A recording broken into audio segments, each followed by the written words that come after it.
Ladies and gentlemen, welcome to the #1 professional wrestling radio show in Las Vegas. This is the Mark Hoke Show. The Mark Hoke Show. Filled with wrestling news, entertainment, and lots of Sin City surprises from inside the squared circle. Now, let's bring on the tag team of Andrew Fish Fane, Joe DeFalco, and your host, Mark Hoke. All right, and we are back on the Mark Hoke Show, doing more pro wrestling news, entertainment, insanity. Listen to Joe DeFalco be grumpy. I mean, whatever it takes, we will entertain you here on KDWN 101.5 FM, 720 AM, The Talk of Las Vegas, KDWN.com, and wherever else you're listening, because we're kind of all over the world. It's pretty cool. So thank you for joining us. We do appreciate that. Mr. Joe DeFalco of Future Stars of Wrestling. And just as a reminder, go to FSWVegas.com for all the great events he's running. Plus, of course, if you want to be a wrestler, well, referee, manager, want to carry around the spit bucket, whatever you want to do. Joe will take it. Yeah, we'll take your money. Go to FSWVegas.com and check it out. We would certainly appreciate that. Also, Brian Ronovech from LasVegasWrestlingScene.com sitting in. We've invoked the Super Freebird rule because Andrew Fish Fane is not here. So we are making you an honorary Hulkamaniac. Congratulations. I'm like Jimmy Garvin. Am I Jimmy Garvin? Would that make? Yeah, I guess that would put you in Jimmy Garvin territory. That's not bad. Yeah. No, not at all. Not at all. He was really good. You're bringing the girls, that's for sure. Yeah, for sure. Yeah. So the opposite. But we're very happy to have you here, Brian. Thanks for coming on the show. Having me. It's fun. We do appreciate it. We were talking a little bit about some WWE stuff, but there was something interesting that came up. I just saw this story yesterday about Survivor Series. Did you guys know that Kevin Dunn, the longtime WWE producer, was not there and did not do Survivor Series? We've heard rumblings that he is not well liked with Ms. Stephanie and Mr. Triple H. Could this be the end of Kevin Dunn, guys? Could we finally be done with epilepsy shots and all that kind of stuff? Joe, what do you think? Well, if Triple H is in charge, he's the one who should shut down those shots regardless of what Kevin Dunn says. He works for them. So why they're continuing it, it's the worst thing I've ever seen. Like, they're pretty innovative a lot of times when it comes to the production, but like that camera work, it's horrendous. Yeah, what do you think, Brian? No, I agree. The thing I've always heard is just that nobody really cares. I don't want to say nobody, but he's not very popular. And as they continue to make these moves, it just seems like the obvious one. I was surprised it didn't happen sooner. Well, and I think the question becomes: is there somebody in place to take? You could not like somebody or not. He's been doing it for who knows how many years as Vince's right-hand man. And if you don't have somebody to step in place to do it, you can't make the move regardless if you don't like him, if you don't feel that you have somebody that can take over and step right in. Well, I guess exactly. I just say that, like, if they know that they're taking over, they've been in place for a few months now. So if I always feel like if that's somebody, you're always kind of thinking of like, well, if one day I'm in charge, here's what I would do, and I would have thought they might have had somebody already ready to go into that position, or feel like they could put it together to make it work, especially if he's as unpopular as we've heard in some of the stories. Well, and not to totally tear the guy apart, because there's a lot of things that people have said about Kevin Dunn, like criticizing female wrestlers on their looks, that so and so can't be a champion because she's not sexy enough, and all that kind of crazy stuff. But in terms of putting together a production, WWE is top notch overall. We can certainly complain about the crazy camera shots and a few of the other things they do, the animations, which drive me nuts, but I'm sure they're there for the kids. But when WWE does a full production, I mean, it's pretty incredible what they do. I mean, you can see the difference between what they do and what AEW does. Now, I think WWE maybe overproduced a little bit at times, but on the other side of it, it's still pretty impressive what they do. But obviously Kevin does some things they don't like, and he has rubbed people the wrong way for a long time from everything that I've read. So this is intriguing. It would be a hell of a change, to say the least. Yeah, and he was really good in that tag team. Well done back in the day. So, did you really just say that? Yeah. Oh, he did. Joe DeFalco, everybody. He'll be here all week. Yeah, all week. Tip your bartender. two shows nightly. A comedy show with Joe DeFalco would be interesting. It would be. God, sometimes his Facebook is pretty high comedy, actually, when his comments. That is very true as well. We're also hearing some stuff about the Royal Rumble coming up, by the way, that there may be a Hell in a Cell match at Royal Rumble. Or The Rock might win it. That's what he would need to get a title shot. See, I don't. Well, let's deal with the Hell in the Cell thing first, because the rumor mill has it that Kevin Owens may be stepping into a Hell in a Cell with Roman Reigns to wrap up the feud that they stopped after a while.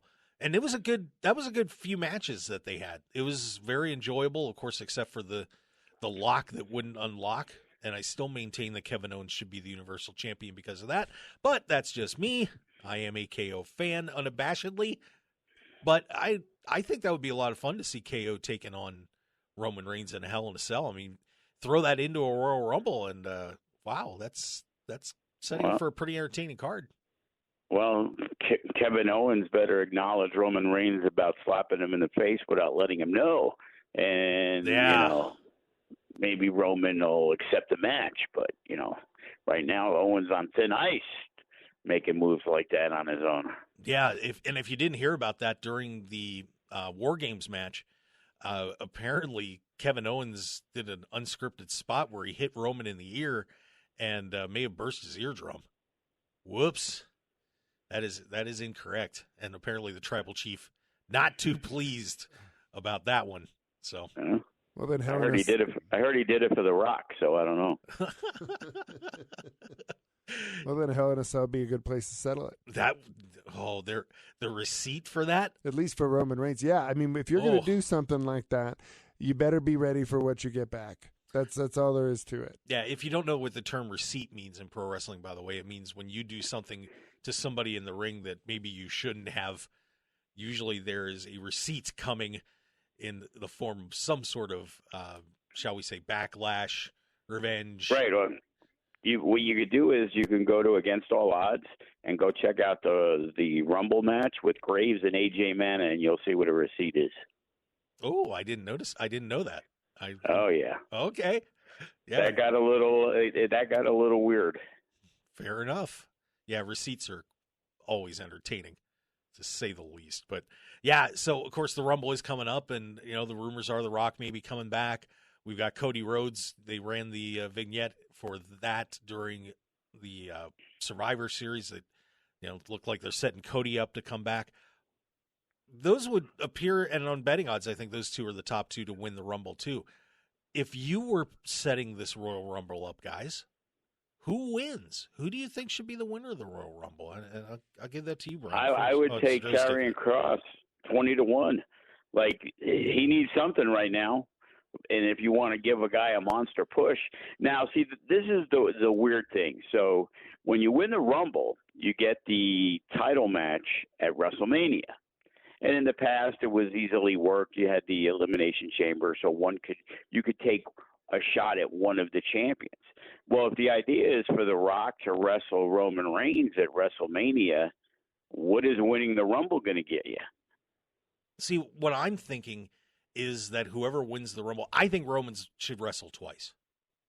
I think he should have two matches, one on first night, one on the second night. And if Cody is the one that wins, some sort of screw job the first night, and that could set up then Roman wrestling The Rock on the second night. And if let's say Roman loses the heavyweight championship to Cody on the first night with something crazy, well, now you've got more drama around that heading into a Roman Reigns Rock match on night 2 for the Universal title. That would get people's attention, I think. Yeah, but why would all of a sudden Now, at the biggest show of the year, he's only defending one of the titles on the first night. He defends it's universal. Both titles are always defended when he wrestles. So now now that stipulation makes everybody know that he would be losing on night one if you made that, in my opinion. And I don't think The Rock and Roman Reigns need the title to have that match anyway. So if you're going to make the move, make the move. Do you think they should have taken the belt off Reigns, Joe? No, what I'm saying is that it's all or nothing. That's what they've done. You can't go to WrestleMania now and say, "Oh, night one we're going to only wrestle for the first title." Why wouldn't it be? It's WrestleMania. It's the biggest show of the year, and that's the show you're going to say we're going to not have them defend both titles. Like, that would logistically, to me, that makes absolutely no sense. Yeah, no, I'm just saying, would you have, if you're not, so you're saying if you're not going to have both belts, if he's not going to have both, would you have already taken the belt off Roman because you don't need Roman Rock don't have to have a title for it to mean something? No, they don't. But I've never liked the idea of having two champions. I've always thought that. I don't care if it's Raw and SmackDown. I think the Usos being the tag champs is fine. It just waters everything down when you have two champions on two different shows. Yeah. I don't like it. Your heavyweight champion is your number one guy. Yep. Well, now we have two number one guys. Well, right. You can't have two number one guys. That's why they're called the number one guy.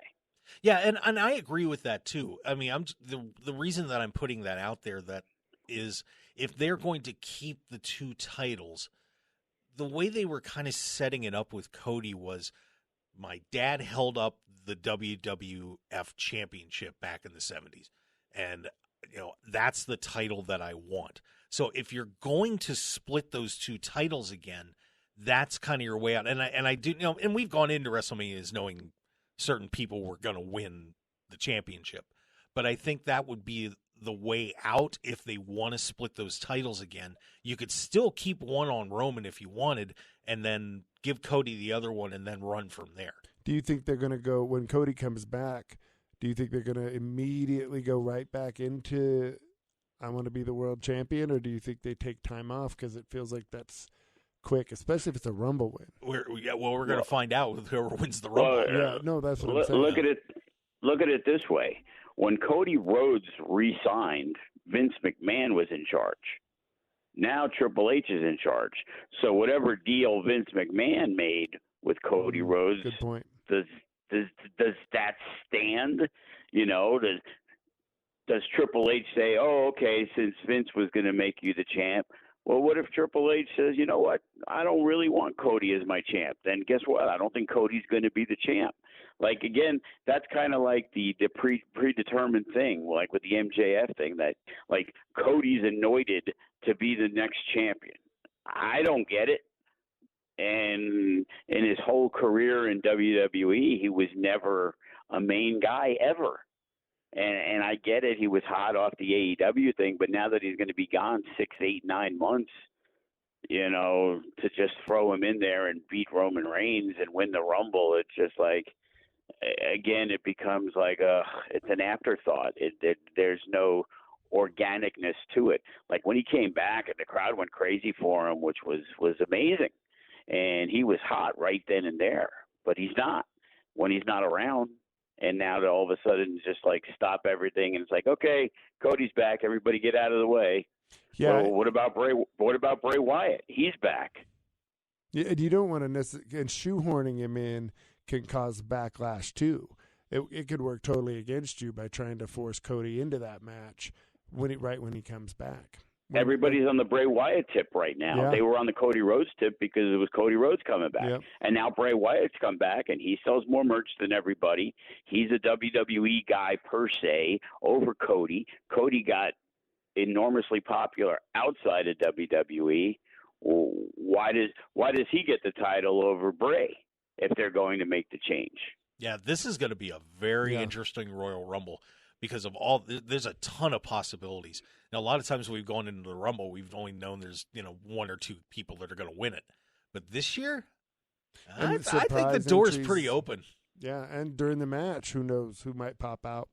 That is very Right? true. You know, I think Bo Dallas is going to take it all myself, but you know. Well, I don't know if you guys saw, by the way, but Ric Flair had said that if apparently he's going to be doing some stuff with WWE again, and he said if you guys want me in the Rumble, I'll do it. Number 30, the Nature Boy. Could you imagine that?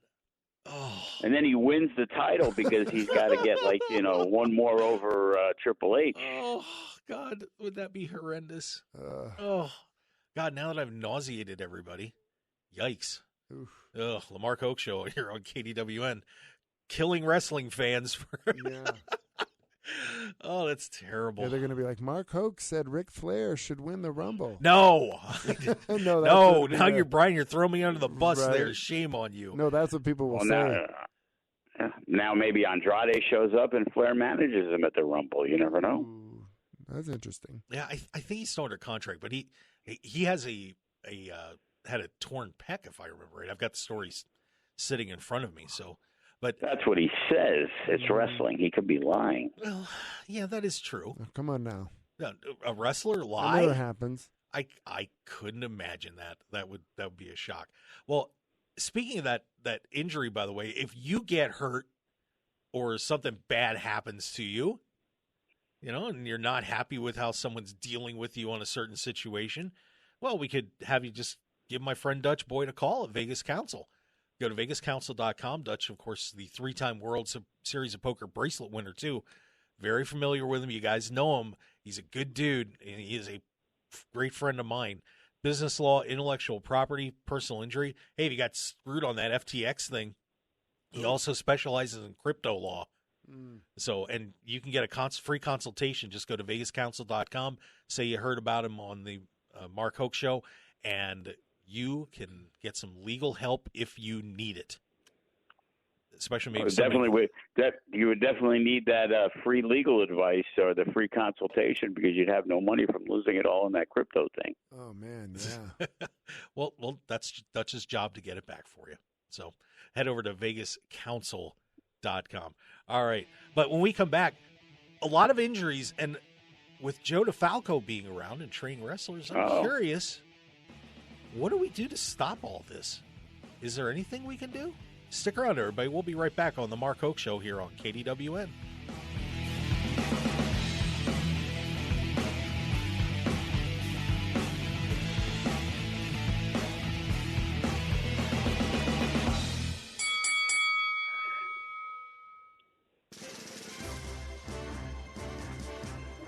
When it comes to having the right attorney in your corner, you want to have a proven winner on your side, and Russell Dutch Boyd of VegasCouncil.com knows how to win in Las Vegas.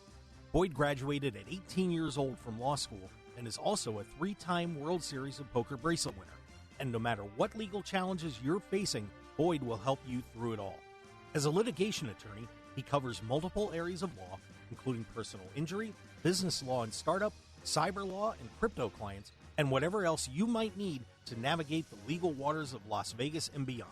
Just visit VegasCouncil.com to set up your free initial consultation today. That's VegasCounsel.com and let Dutch Boyd help you win today. Once again, that's Russell Boyd at VegasCouncil.com.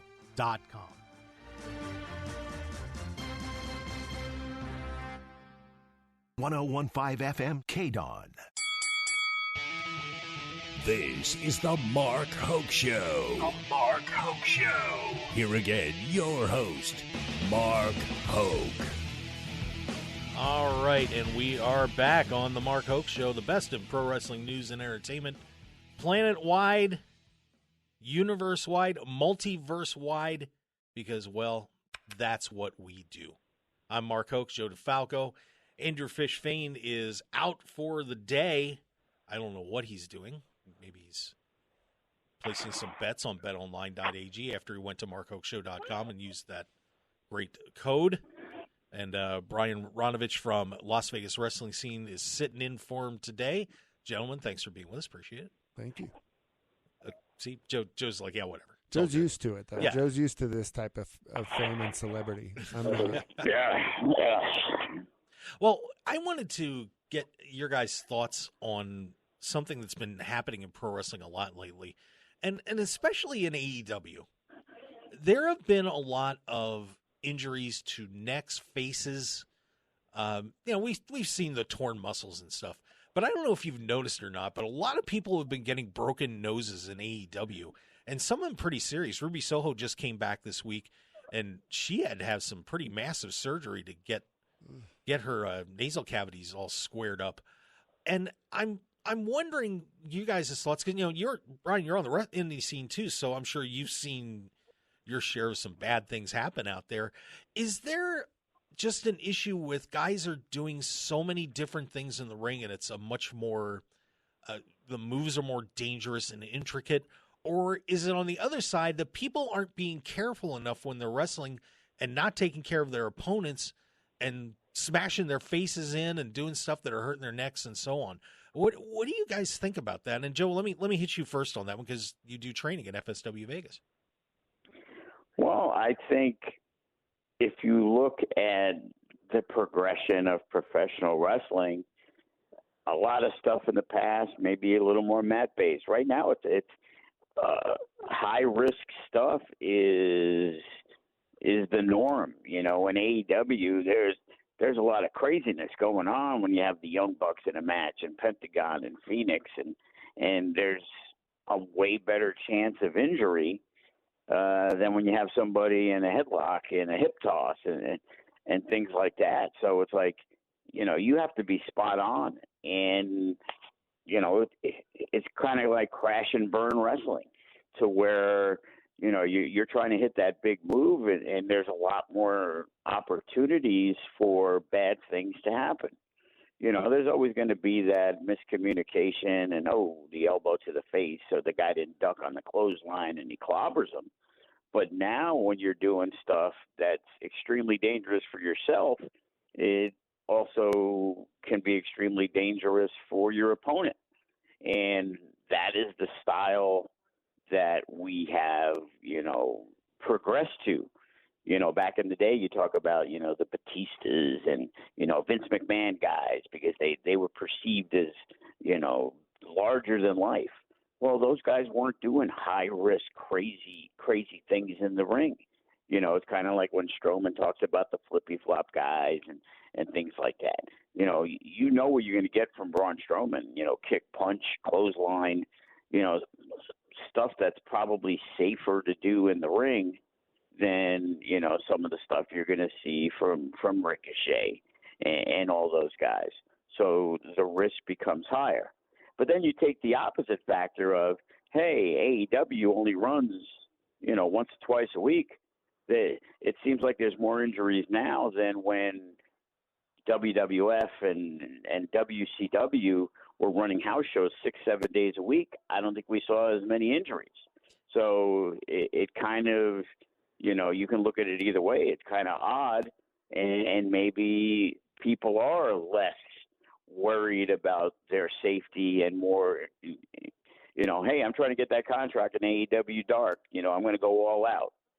And sometimes that's not a good recipe, and it's a recipe for disaster, and that's why there's a lot more injuries these days. Yeah, you look at some of the ones that happened, like Hangman Adam Page, just took a clothesline and decided he was going to go butt over tea kettle and, landed wrong, concussed himself. Adam Cole's concussion, if I remember right, was on a super kick. The injury to Ruby Soho was just an elbow to the face. And some of this stuff seems like it's pretty basic things that people are just not executing properly. But then, obviously, some of it too is you're doing high risk, so it's pretty interesting, I think. Now let's look. Remember a couple of weeks back with Guevara, where he dropped the girl like no attention to detail and just dropped her like a sack of potatoes. Yeah. And that's all on him. That's showing, the one most important thing that I know our trainers teach is being safe for your opponent and being able to trust your opponent. If I'm in the ring with Samuel Guevara, how trusting am I when I watch that clip of him? Yep, absolutely. Brian, what are your thoughts on that? No, I agree with Joe totally. I think that it's also especially with the high, just an increased risk factor. I guess that's just the way I'm trying to put it. It is. It happens so much more often now. You're also trying to have stiff matches, so you're laying stuff in even more than you did before, with the broken nosers, and that type of stuff is fluky. You never really know, especially with like serious stuff too, But I think it's a combination of both ultimately. Like with younger stars, I think when you see injuries like that happen with, like in the indies, it's sometimes this guy's trying to do way too much, way too quickly. And instead of learning to do side headlocks and arm bars and running the ropes properly and doing things like that, they want to do the crazy flips out of the ring and things like that. So that's when you see that.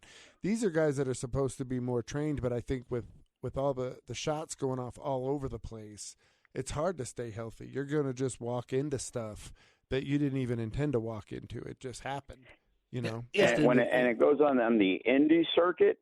The thing is, we'll get guys that are trained enough to maybe have a match with one of our veteran guys, but then we see these guys are taking bookings elsewhere without any experience.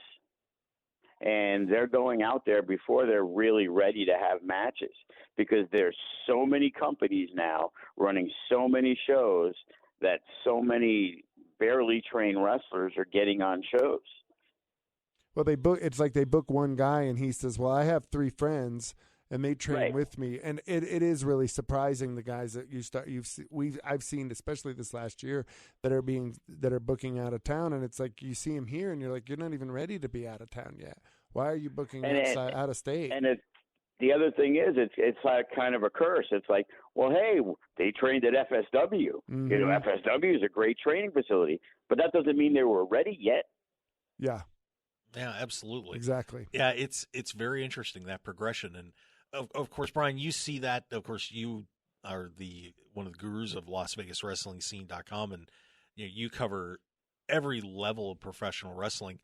And tell us a little bit about what you do on the site, and your experiences of working around these people that are on the indie scene and seeing them work their way up from the bottom to the top. That's the best part, is seeing the guys come in and seeing their first match and then watch where they progress over the years. That's definitely my favorite part. The school shows are my favorite. What we do is we cover the local scene. It's a sports niche site. It's Las Vegas. We don't get outside of the scene much if it's not here. If Impact's here, if WWE's here, we'll pay attention to it. But our primary bread and butter is FSW, and then the other companies in town versus Pride Style, et cetera, Grap House. We like to do recaps on all the shows. We're working more on doing more previews, doing more history, Las Vegas history.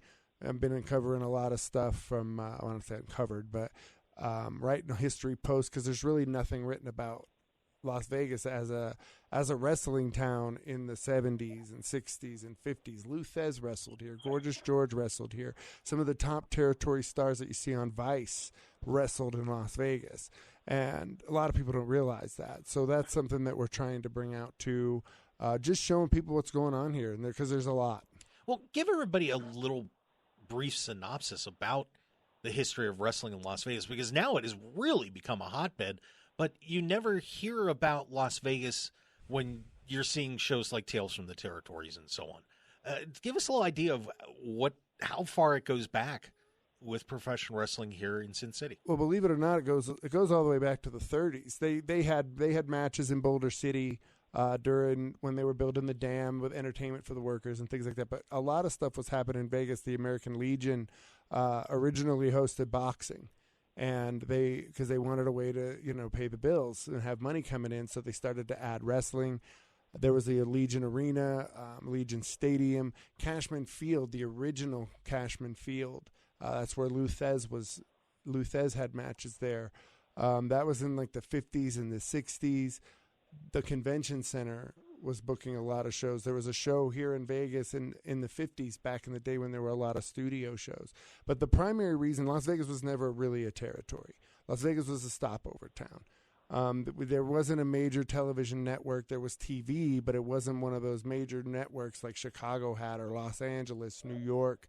So you weren't getting the big names that were coming to Vegas. It was a stop on the tour. So, like, for example, you look at L.A. booking. L.A. controlled Las Vegas for several decades, and what they would do is Vegas would be a part of the tour. So they would be going, say, if let's just go, you're going to L.A., San Diego, multiple cities. Vegas would be one of them. They would be one of the spots. So they would come in, do a show, head back to Southern California while they were in the territory. Northern California was the same in the 70s when Roy Shire was booking in the convention center. They were doing Modesto and San Jose, and Vegas would be one of the spots. What's interesting about Vegas is what you see is that Vegas will be part of it, but then they weren't a part of the tour, and some of it was attendance. There were attendance issues for a long time, and I think a lot of it was as gambling was becoming more pronounced, especially into like the 50s and 60s and becoming more of a thing. Wrestling was really just kind of a side thing. There were places, like I was saying, the American Legion, Cashman Field Convention Center was booking shows, kind of something just to fill in the gap, like here's something else that you can do. It wasn't a main cog for the NWA. The NWA was a major reason why Las Vegas didn't get television back in the 50s, actually. So it was because of the L.A. conglomerate that was there. So there were a lot of politics, obviously, that kept things from Vegas, population, other entertainment, and lack of attendance certainly didn't help. When did it change? You mean as far as when did Vegas really get hot? I think the indie scene, Joe could probably speak to this even better than me. I mean, really, I think the indie scene had a lot to do with it. I think the Raiders coming, I think the Golden Knights coming, because major sports coming to a city really improves a lot of the sports. And it just seemed to me that, like, as indie wrestling got bigger, pro wrestling in general, with this being a major league town, not just gambling, you can have the wrestling sports fan come and watch wrestling shows. And so it makes it it's more of like to me, it felt like more of like wow, Vegas is a major sports town now. Now we can bring SummerSlam and obviously Allegiant Stadium. So all those extra perks come with being a major leagues town. And I think that had a big difference in increasing things here in Vegas. Yeah, Joe, you've been running on the indie scene for a long time here in Vegas. When did you see the big change where now Las Vegas has truly become a very important stop on the wrestling circuit? Well, Vegas, I used to work with The Godfather, and even he would talk about how there would be the reason why WWF never came out there.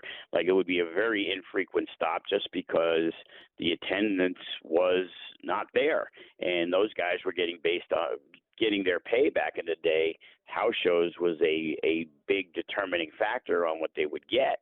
So they wouldn't really, they'd go to Phoenix, they'd go to LA, they'd go to San Diego, but in a lot of cases, 3 out of every 4 times, Vegas would be skipped, and they'd get it infrequently.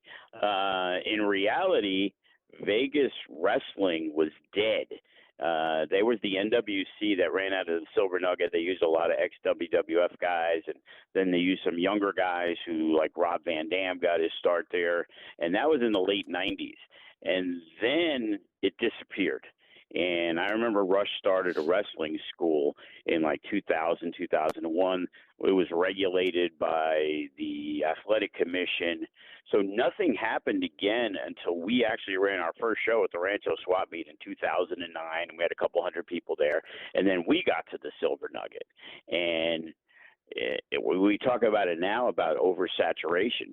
From 2009 to probably 2015 or 16, maybe even 17, we ran the show. Nobody was even doing anything, like, other than a special WWE show. Like, I remember Ring of Honor did something on one of the nightclubs next to when the All-Star Cafe was there, and it bombed. And then all of a sudden we started doing shows at Sam's Town, and then Ring of Honor decided to come in, and then Impact came in, and then all of a sudden, 3 or 4 local companies started running semi-regularly. But we were the guys that started it, and we pretty much had free reign of Las Vegas for 7-8 years. And I was always shocked that nobody came along. And then when they came along, all of a sudden they came in droves. And, to my dismay, nobody was creating anything. It was like, hey, let's use an FSW guy, which kind of watered down the FSW, roster when you can see them elsewhere. So, that's when, we're plucking the hammerstones and trying to get the best of the best, because our competition isn't the other companies. Our competition is there's so much going on in Vegas, so it makes it so difficult. My son went to Sami Callihan's show in Revolver yesterday in Des Moines, Iowa. Well, they drew over 1,000 people. Well, there's nothing going on in Des Moines, Iowa. So when Sami runs once every 2 months, like if I ran every 2 months at the Silver Nugget, we'd have the kind of draw that we had it against all odds. But we have a school, and we're trying to draw people, and we're trying to give guys opportunities, so we run more shows, mixed in with the other Vegas shows of wrestling, mixed in with the other Vegas shows, period, and the casinos and the Strip. It makes it really hard work to get 400 or 500 people to come to a show, because there's so many other options in town. So you really have to work at getting them, because when you have the fans, we have some of the most devoted fans in wrestling. And if you go to the other shows, which are usually much smaller than ours, you're going to see the majority of our super fans are the ones that are at the other shows, because they just love wrestling. Yeah, and of course, now it's gotten to the point where AEW's doing a pay-per-view here every year, and we've had a couple Money in the Banks and SummerSlam, and which has brought GCW out, which gave us the opportunity to do a full weekend that had Sami Callihan's company, Revolver, and Black Label Pro, that have some national notoriety, and we've done stuff with GCW since they've come out here. At Silver Nugget, that was the most people I've ever seen at a show. And they did it the Saturday night of AEW weekend. And we did a show on Thursday, and we did 2 shows on Friday, and Rampage ran on Friday, and GCW ran on Saturday, and so did Revolver. And they had then the AEW pay-per-view on Sunday. And then even when we had SummerSlam, we did a show with GCW. GCW ran, I believe, that Saturday night. They drew fantastic. And then we did a 12 noon show, GCW versus FSW in the arena. Obviously, it's a little smaller, but it was packed to the gills, standing room only. And then, 40,000 people are at SummerSlam. So, I'll take a lot of the credit for building the territory for what it is. There you go.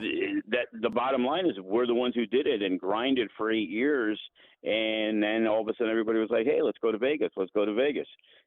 And again, unfortunately, not my favorite thing that there's a million companies running, but at least it means that there's a lot more wrestling fans and people are able to come there. And we've been able to work with Impact and Ring of Honor, so that's how we got the Mecca. And we're able to hand out flyers in Sam's Town when Ring of Honor is running for 2 days, and helps us draw 600 people at Sam's Town the next day. There you go. All right, well, we have to take one more break here, guys. So before we do, I just want to make sure that we mention, if you're hungry and you're driving around out there, you got to get over to Unique Eats. Say hi to my celebrity chef friend Dominic Tedesco over there. They have got all sorts of fantastic food at Unique Eats. Breakfast foods, omelets, award-winning pizzas, pasta, smoothie bar, vegetarian options, and they do catering too. The place is amazing. Of course, don't forget we're doing that meetup there on Sunday, August 18th after the show at noon.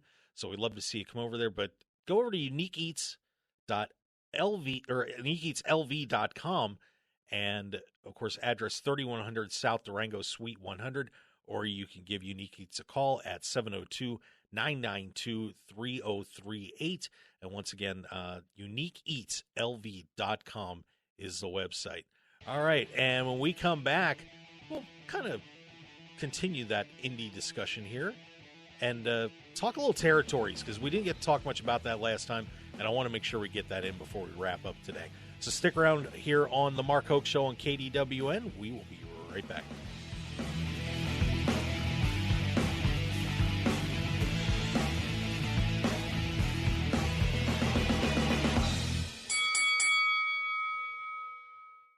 Hi, this is Mark Hoke. Has out-of-control inflation, gas prices, and grocery costs wrecked your wallet? Then check into automated day trading with Trading Made Easy. Trading Made Easy has spent 5 years helping people put cash in their pockets with their simple-to-use day trading software. So if you're ready to leave that 9-to-5 job behind, visit TradingMadEasy.com or call 800-971-4160 to sign up for a free live training seminar right now. That's TradingMadEasy.com. Tired of the same boring food when you're out for breakfast or lunch? I'm Mark Hoke, and I have an idea for a different place to go with unique food you're sure to enjoy, and that's Unique Eats. Take some time out of your busy day and stop on in to Unique Eats, featuring celebrity chef Dominic Tedesco and his friendly staff. Whether it's a great start to your day with one of Unique Eats' amazing omelets, or lunch with his incredible sandwiches, pasta, and award-winning pizzas, you'll be in for a fantastic dining experience that won't break the bank. Unique Eats also features a smoothie bar and full vegetarian menu as well. Plus, if you need catering, you can count on Unique Eats no matter what the occasion. So what are you waiting for? Get on over to Unique Eats at 3100 South Durango, Suite 100, open daily until 3 p.m. Call them at 702-992-3038 or visit UniqueEatsLV.com for their full menu and catering info. Break out of the same old routine and have a great meal at Unique Eats today. 101.5 FM KDON. You're listening to the #1 professional wrestling radio show in Vegas, The Mark Hoke Show. The Mark Hoke Show. Now, here again is Mark Hoke. Who? Oh, that guy. Oh, me. Yeah, I guess I got to come back and do my radio show for the last segment here. Yeah, you do. Yeah, that, it's kind of important, I suppose. Of course, I am Mark Hoke, along with Joe DeFalco from Future Stars of Wrestling. Get over there to fswvegas.com. Check out everything Joe has going on. Of course, Andrew Fishfane not here, but we've got Brian Ronovech from LasVegasWrestlingScene.com. That is a must-see website. So yeah, I think so. So you've got it. Well, of course you do. Obviously. But I'm telling everybody how Appreciate great it is.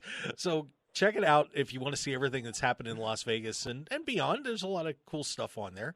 And real quick, Brian, just tell us a little bit about what we can expect to see on the site in the next couple of months. If someone goes there, what do they got to find? Well, recaps and previews, of the shows coming up. We have an event calendar that's real popular. We keep that up to date as best we can. With shows coming up, FSWs, we put those on the calendar so people can go and see what time the show is. We try to add matches just to keep people up to date. Obviously, more history, like I had been talking about, features. We want to do more individual profiles. We also have our YouTube show, LVWS Confidential, on our YouTube channel. That's doing well. We've interviewed Damian Drake, Nick Xander, just interviewed Shade. He's going to be on next week. So we've interviewed some ladies from the Ultimate Women of Wrestling show that's next Friday. So it's a lot going on. Real exciting. Yep, very good. So make sure you go check that out. And available on all social media too, Twitter, Instagram, and Facebook. And that would be where? At Las Vegas Wrestling Scene on Facebook and Instagram, at LAS_wrestling on Twitter. All right, there you go. Well, and real quick, I know we got a few minutes left, and I did want to mention the Territories thing again real quick because the Tales from the Territories show wrapped up, and the Jim Crockett show just aired. I haven't got to watch it yet, but Crockett was kind of the last one, guys, that pulled everybody together. He swallowed up a bunch of them, and eventually led to WCW. What are your favorite memories of Crockett Promotions? Go ahead, Brian. Take it. Okay. I was the WCW guy. So, I fell in love with the Superstation show the first time I saw it. It just looked like sports to me, and it wasn't the, some of the cartoon characters that WWF had. The biggest moment for me, I guess we'll just go with WCW, was the Hogan heel turn. That was so shocking to me. I couldn't believe it. And that, of course, was the time the Monday Nitro era was great. I mean, I worked with a bunch of people at the time that were big wrestling fans, so it made it a lot of fun on Tuesday morning to talk about everything that had happened. And so that would be the time for me that I just remember, at least as an adult, as the most memorable. Joe, what are your favorite memories of Crockett Promotions? Mine were earlier, but I was I was from New York, so I was, WWF. I used to get the old magazines when I was 10 years old, The Wrestler, and you knew a Ric Flair and all that other stuff, but you never saw him or anything. But then when all of a sudden TBS became available, and then I watched it, to this day, the Midnight Express or Stan Lane and Bobby Eaton, like my favorite tag teams. You want to talk about tag teams where Vince McMahon says, tag teams, they don't make any money. It's like, man, the feuds that were there, you had the Road Warriors and the Midnight Express, and I hated the Rock and Roll Express and the Fantastics. Man, all the good guys. Those were the worst teams ever, Yeah. And it was like, man, I was totally into that. And the funny thing is, I went to school with Paul Heyman, but Paul Heyman was Paulie Dangerously. And for years, I knew the name Paulie Dangerously, and I never knew it was the guy I went to school with. And I remember there was like a show with Joe Pedicino. It was like Pro Wrestling This Week or something. Great show. And I was like, hey, whatever it was. And I remember, and it was like, hey, we have Paulie Dangerously. And I remember looking at the TV like, holy crap, that's Paul Heyman. Wow, there you go. And then he ended up coming in right after that because I guess he was doing some stuff in Chicago. But then he came in with the other version of the Midnight Express, who I hated, which was like Dennis Condrey and the other dude. And I remember the feud with the giant cell phones that they had in their hands. Yeah, I remember that too. All right, well, guys, I hate to do it, but we got to wrap it up. Brian, thank you for being with us. Thank you. Certainly do appreciate you being with us today. And, of course, Joe DeFalco. So stick around, everybody, or we will catch you next week. Have a great Sunday, Las Vegas.